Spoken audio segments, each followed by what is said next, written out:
Hello दोस्तों, मैं विक्रांत आपका अपने YouTube channel study with Vikrant में स्वागत करता हूं। और दोस्तों, आज हम पढ़ेंगे न्यायपालिका। न्यायपालिका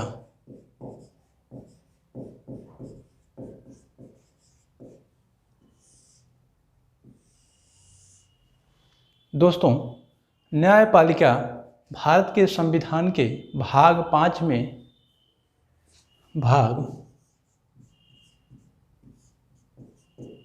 भाग 5 आर्टिकल है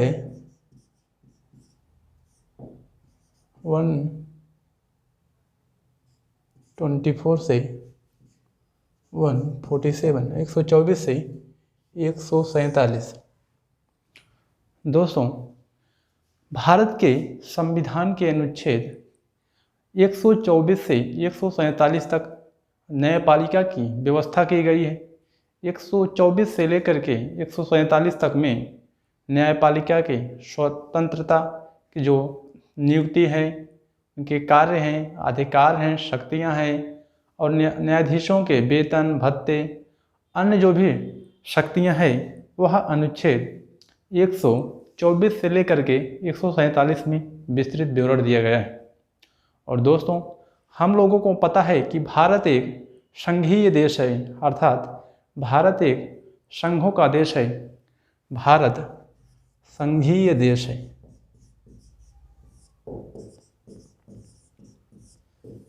दोस्तों, भारत एक संघीय देश है, लेकिन फिर भी यहाँ पर एकीकृत न्याय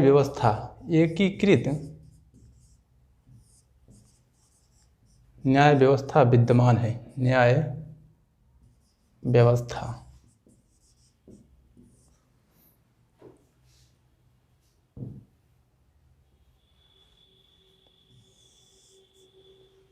दोस्तों, भारत में एक न्याय की जो एक एकीकृत न्याय की व्यवस्था है वह है।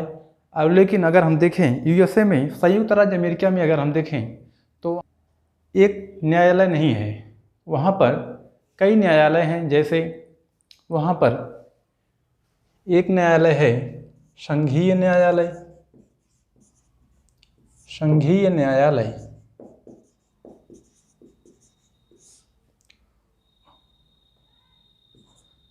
और एक है राज्य का न्यायालय।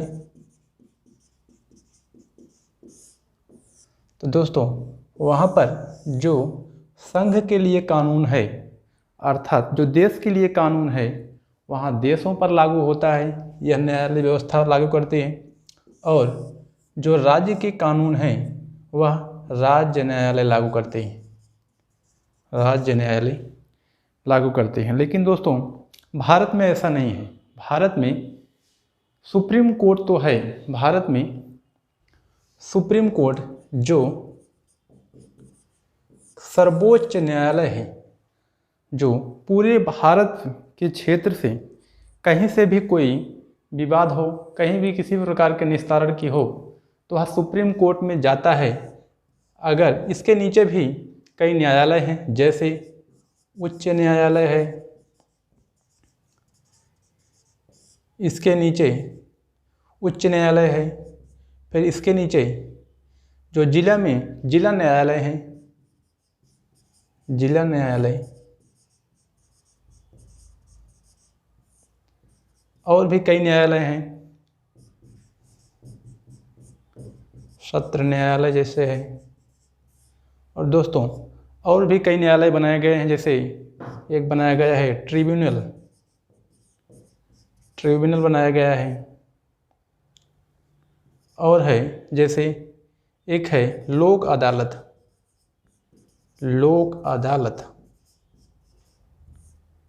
और भी है फास्ट ट्रैक।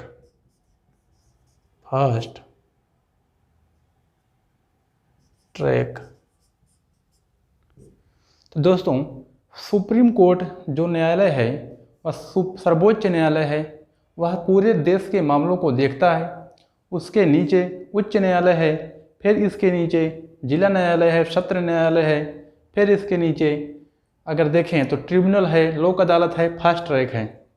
तो दोस्तों, और भी कई प्रकार के न्यायालय की भारत में व्यवस्था की गई है, पर अभी वह लागू नहीं हो पाए हैं।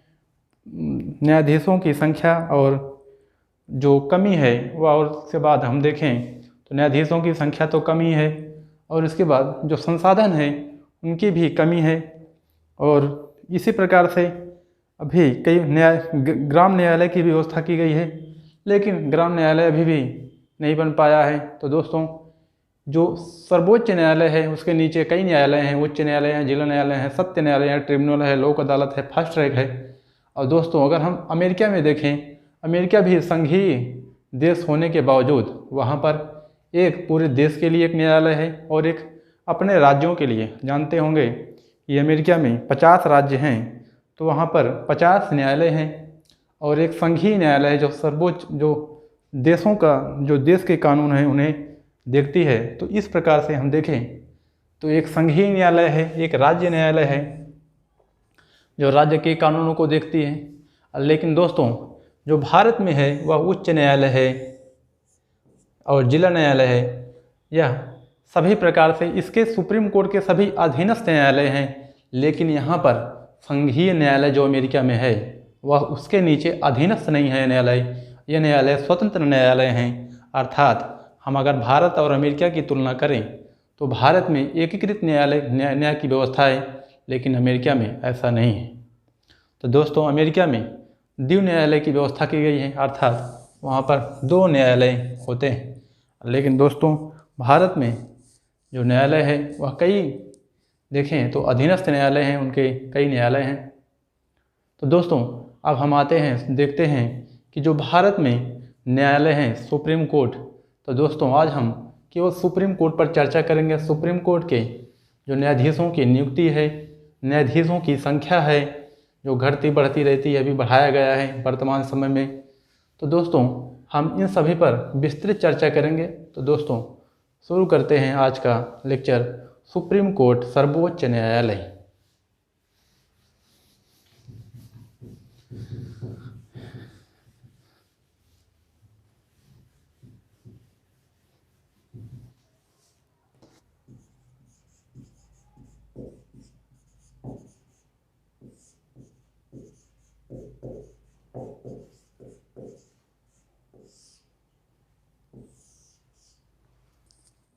दोस्तों, हम देखते हैं सर्वोच्च न्यायालय के जो न्यायाधीशों की जो गठन है उसे देखते हैं। सर्वोच्च न्यायालय का गठन, सर्वोच्च न्यायालय का गठन।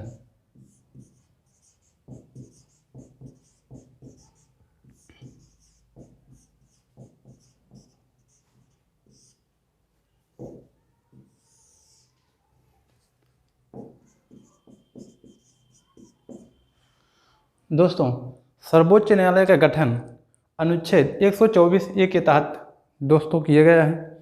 सर्वोच्च न्यायालय का जो गठन है वह अनुच्छेद 124A के तहत किया गया है, जबकि जो सर्वोच्च न्यायालय है वह 124 के तहत आता है, हम देख सकते हैं। दोस्तों, आप केवल 124 याद कर लेंगे तो इसी में हम याद कर सकते हैं कि सर्वोच्च न्यायालय अनुच्छेद 124 है और 124A है सर्वोच्च न्यायालय का गठन। तो दोस्तों, जब 28 जनवरी 1950 में जब सर्वोच्च न्यायालय का गठन किया गया था, उस समय न्यायाधीशों की संख्या, उच्चतम न्यायालय में न्यायाधीशों की संख्या थी कुल 8। उस समय कुल न्यायाधीशों की संख्या 8 थी, जिसमें 7 + 1 7 थे न्यायाधीश और 1 थे मुख्य न्यायाधीश CJI। तो दोस्तों, इस प्रकार से कुल 8 न्यायाधीश थे जब सर्वोच्च न्यायालय की स्थापना की गई थी 28 जनवरी 1950 में। और दोस्तों, लेकिन इसे समय समय पर बढ़ाया जाता रहा है और दोस्तों 1956 में इसे बढ़ाकर 10 कर दिया जाता है। 1956 में तो दोस्तों अनुच्छेद 124A के तहत ही इन सभी जो न्यायाधीश बढ़ते हैं 10 हुए। तो अनुच्छेद 124 के तहत ही न्यायाधीशों की संख्या बढ़ाकर 10 कर दी गई। फिर 1960 में संख्या बढ़ाकर 13 कर दिया गया और 1977 में इनकी संख्या बढ़ाकर 17 कर दिया गया और फिर 1986 में इनकी संख्या बढ़ाकर 25 कर दी गई और दोस्तों 2009 में इनकी संख्या बढ़ाकर 31 कर दी गई और फिर 2019 में इनकी संख्या बढ़ाकर 34 कर दी गई। तो दोस्तों 1960 में न्यायाधीशों की संख्या बढ़ाकर अनुच्छेद 124 ए के तहत न्यायाधीशों की संख्या बढ़ाकर 13 कर दिया गया। फिर 1967 में न्यायाधीशों की संख्या बढ़ाकर 17 कर दिया गया और फिर 1977 में न्यायाधीशों की संख्या बढ़ाकर 17 कर दिया गया। फिर 1986 में 25, 2009 में 31, 2019 में 34 कर दिया गया और दोस्तों इसमें 4 न्यायाधीश जो बढ़े हैं वह 2019 में बढ़े हैं। सितंबर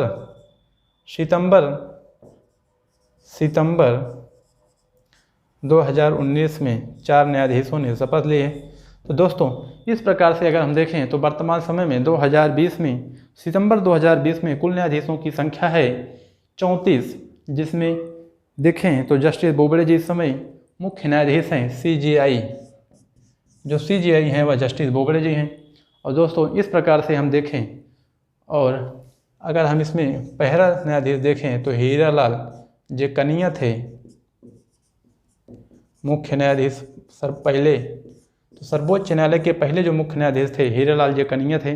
दोस्तों हम इसे पूरा पढ़ने के बाद लास्ट में देखेंगे जो इम्पोर्टेंट क्वेश्चन आते हैं परीक्षाओं में, SSC बैंक और रेलवे में, पुलिस में जो भी इम्पोर्टेंट प्रश्न आते हैं उन्हें हम देखेंगे लास्ट में, जब पूरा हम 2 लेक्चर में इसे ख़त्म कर देंगे तो इसे हम देखेंगे जो परीक्षाओं में इम्पोर्टेंट प्रश्न आते हैं। दोस्तों फिलहाल हम अब देखते हैं जो उच्च न्यायालय के न्यायाधीश हैं उनकी नियुक्ति कैसे की जाती है, इसे हम देखते हैं। तो दोस्तों याद रखिएगा कि वर्तमान समय में कुल जो न्यायाधीशों की संख्या है वह 34 है।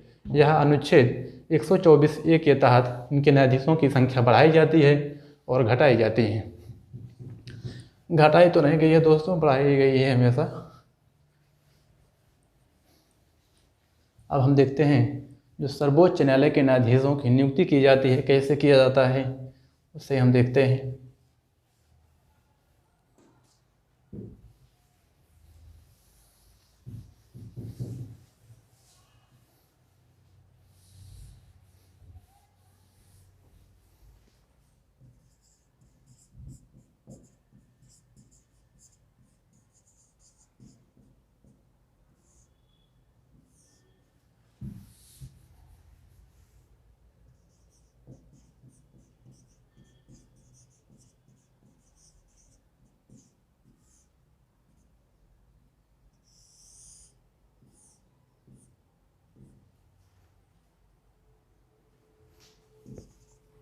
अनुच्छेद 124 2 के तहत, अनुच्छेद 124 2 के तहत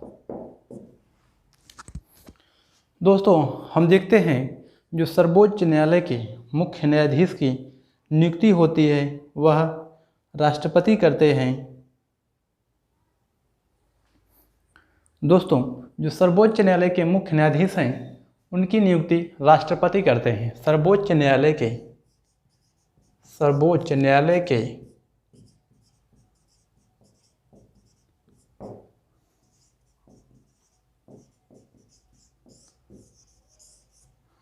दोस्तों सर्वोच्च न्यायालय के मुख्य न्यायाधीशों की नियुक्ति राष्ट्रपति करते हैं और राष्ट्रपति अपने अनुसार ही नहीं कर देते हैं। दोस्तों राष्ट्रपति जो अन्य न्यायाधीश होते हैं, जो अन्य न्यायाधीश होते हैं उनसे सलाह मशविरा परामर्श करके, जिसे परामर्श जोड़ा गया है, परामर्श के द्वारा करते हैं। और इसमें अन्य न्यायाधीशों के अलावा जो उच्च न्यायालय के न्यायाधीश होते हैं, उच्च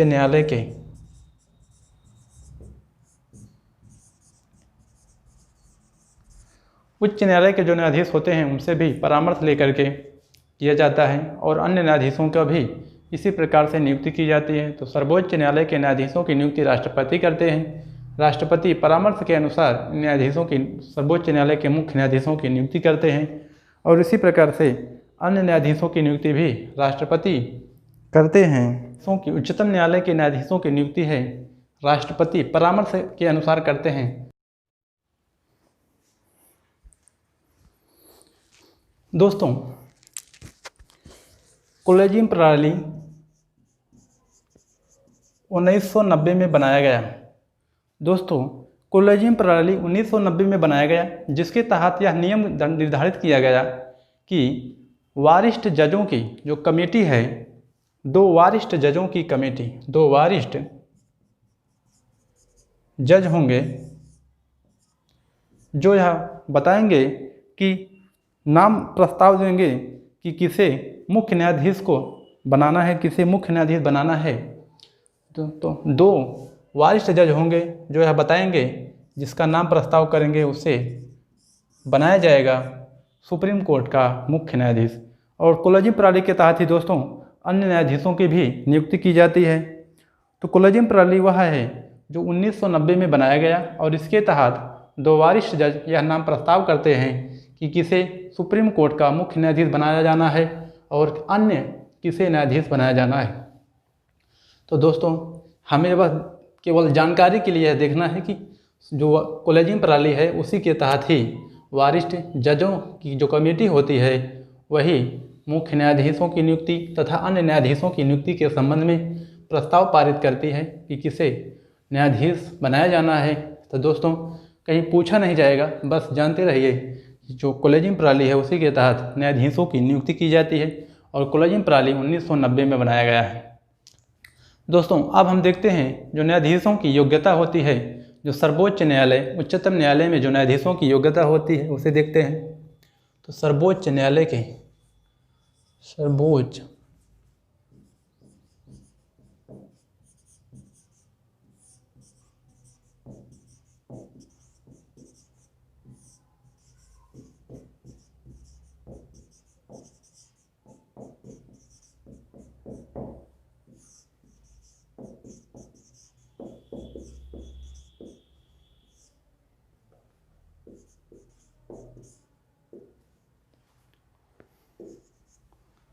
तो दोस्तों, हम देखते हैं कि सर्वोच्च न्यायालय के न्यायाधीशों की योग्यता होती है, अर्हताएँ होती हैं, उन्हें देखते हैं। तो दोस्तों, इसे हम पहले देखें नंबर ए में। तो ए हम कह सकते हैं कि वह भारत का नागरिक होना चाहिए, वह भारत का नागरिक होना चाहिए। किसी अन्य देश का व्यक्ति भारत में न्यायाधीश नहीं बनाया जा सकता है, वह भारत का नागरिक हो। और इसमें और देखें दूसरा, तो वह कम से कम 5 वर्ष उच्च न्यायालय में न्यायाधीश के रूप में रहा हो, कम से कम 5 वर्ष अपनी सेवाएं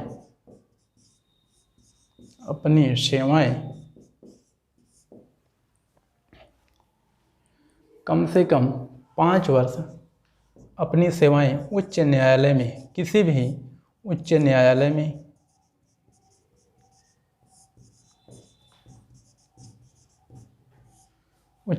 में दिया हो। और दोस्तों, हम सी देखें तो सी हम कह सकते हैं 10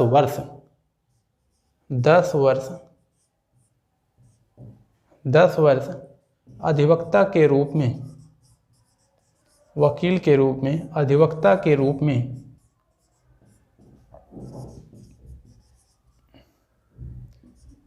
कार्य किया हो। तो 10 वर्ष अधिवक्ता के रूप में कार्य किया हो।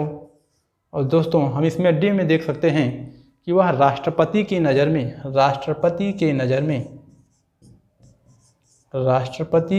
में विधि में अर्थात कानून में विशेष पारंगत हो, जानकारी रखता हो। तो दोस्तों, एक है वह भारत का नागरिक हो और 5 वर्ष सुप्रीम उच्च न्यायालय में, किसी भी उच्च न्यायालय में न्यायाधीश के रूप में सेवाएं प्रदान दिया हो और 10 वर्ष अधिवक्ता के रूप में कार्य किया हो और राष्ट्रपति की नज़र में विधि विशेषज्ञ हो, विधि पारंगत हो, कानून का ज्ञाता हो, उसे ही बनाया जा सकता है सर्वोच्च न्यायालय का न्यायाधीश तथा मुख्य न्यायाधीश। दोस्तों, अब हम देखते हैं उच्च न्यायालय के जो न्यायाधीश होते हैं उनके शपथ। उच्च न्यायालय के न्यायाधीश के, सर्वोच्च न्यायालय के न्यायाधीश के शपथ। सर्वोच्च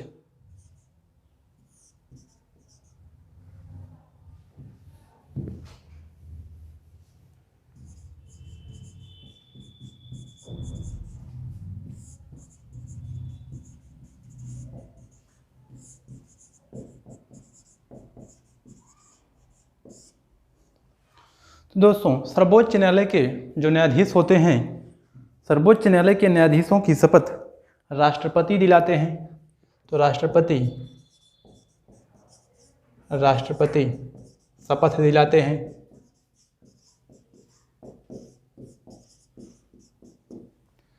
और राष्ट्रपति अगर नहीं है तो उनके राष्ट्रपति के द्वारा नियुक्त कोई भी व्यक्ति, राष्ट्रपति द्वारा नियुक्त कोई भी व्यक्ति सर्वोच्च न्यायालय के न्यायाधीशों की शपथ दिला सकता है। राष्ट्रपति द्वारा नियुक्त या राष्ट्रपति दिला सकते हैं और राष्ट्रपति द्वारा नियुक्त कोई व्यक्ति उन्हें न्यायाधीशों की शपथ दिलाता है, सर्वोच्च न्यायालयों के न्यायाधीशों की शपथ दिलाता है।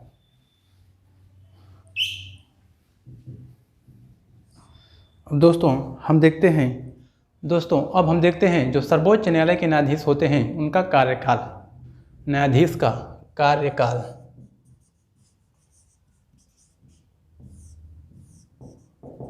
तो दोस्तों, इनका कार्यकाल कोई निश्चित समय तक नहीं रहता है, लेकिन इसमें हम अगर एक देखें तो वह 65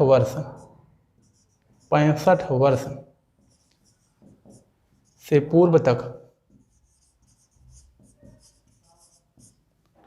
65 वर्ष से पूर्व तक अर्थात 65 वर्ष तक अपना कार्यभार संभालते रहेंगे। और दोस्तों, इसके पहले भी वह राष्ट्रपति को अपना त्यागपत्र लिखित रूप में राष्ट्रपति को अपना त्यागपत्र सौंप सकते हैं। तो 65 वर्ष तक वह सर्वोच्च न्यायालय के न्यायाधीश के रूप में सेवाएं दे सकते हैं। और इसके पहले भी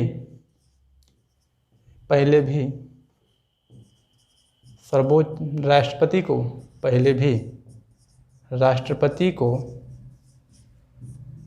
लिखित रूप में पद त्याग सकते हैं, पद त्याग कर सकते हैं। तो दोस्तों, 65 वर्ष तक वह अपना सेवाएं दे सकते हैं। इसके पहले भी राष्ट्रपति को लिखित रूप में पद त्याग देकर, लिखित रूप में सब देकर अपना त्यागपत्र सौंप सकते हैं। अब दोस्तों हम देखते हैं जो राष्ट्रपति के वेतन और भत्ते होते हैं उन्हें देख लेते हैं हम। राष्ट्रपति को सर्वोच्च न्यायालय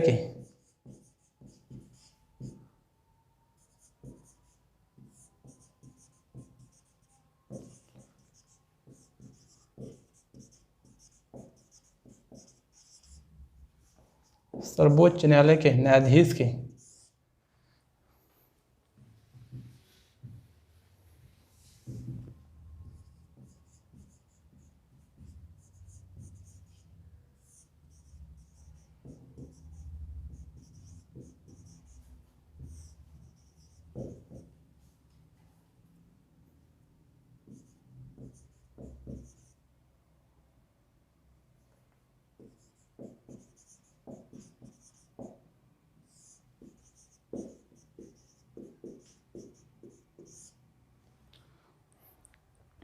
दोस्तों, सर्वोच्च न्यायालय के जो न्यायाधीश होते हैं, चाहे मुख्य न्यायाधीश हो, अन्य न्यायाधीश हों, उनके वेतन और भत्ते को संसद द्वारा समय समय पर निर्धारित किया जाता रहा है।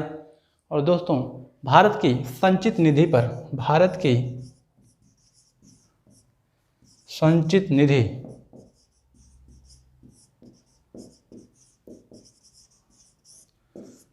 संचित निधि से सर्वोच्च न्यायालय के मुख्य न्यायाधीश तथा अन्य न्यायाधीशों को वेतन और भत्ते दिए जाते हैं। और दोस्तों, वर्तमान समय में जो मुख्य न्यायाधीश हैं उनका वेतन है 2,80,000 और जो अन्य न्यायाधीश हैं उनका वेतन है 2,50,000।